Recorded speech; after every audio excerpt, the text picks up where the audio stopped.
Avec ce film, nous allons nous intéresser au nouveau MNT Objet de Covadis. Il est apparu dans la version 11, et il présente de nombreux avantages par rapport à l'ancien MNT Face. Il est associatif, c'est-à-dire qu'il se recalcule instantanément lorsqu'on vient modifier les points ou les lignes qui ont permis de le créer. Il est aussi interactif, c'est-à-dire qu'on peut en temps réel rajouter des points ou des lignes, comme lors d'un complément de levée. Actuellement, il est nécessaire de le décomposer pour pouvoir l'utiliser, mais dès la version 13, tous les modules de Covadis l'utiliseront directement. Comment vient-on créer un MNT Objet ?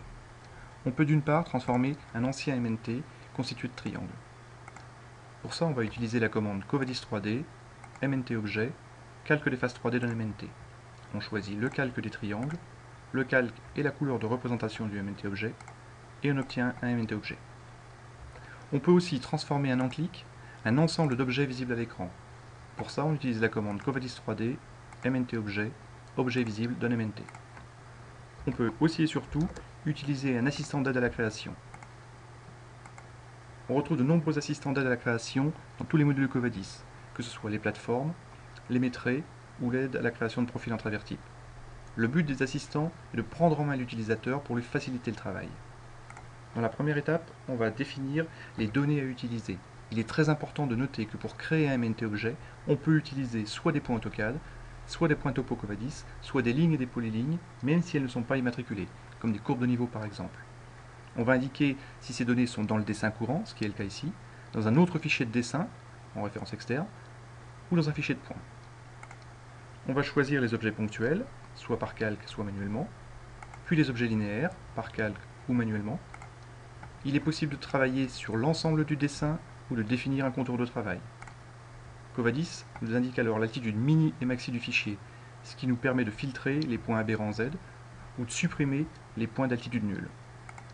On a un récapitulatif, puis on passe dans l'aspect graphique. Le calque est la couleur de représentation du MNT objet, ainsi que les éléments représentatifs, triangles ou courbes de niveau, aussi bien dans les vues 2D que 3D. Ici, on va dessiner des triangles en 2D et en 3D, ainsi que des courbes de niveau uniquement au plan. On choisit le pas des courbes, tous les mètres par exemple. C'est terminé, le MNT existe. On va diviser l'écran en deux, de façon à avoir une vue en plan et une vue en 3D.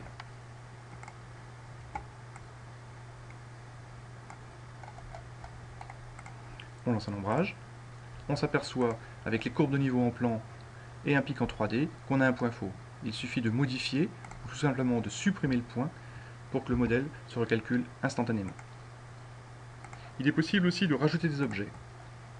On va venir ici, geler les points, puis dessiner un cercle à une altitude quelconque.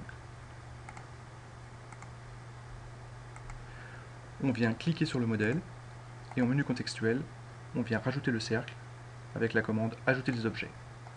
On clique le cercle, il est immédiatement pris en compte. Il est possible maintenant d'aller déplacer le cercle, de le modifier pour que le modèle se recalcule en temps réel. Toutes les modifications liées au MNT objet peuvent se faire par les propriétés AutoCAD, par le menu contextuel ou par la commande Covadis 3D MNT objet.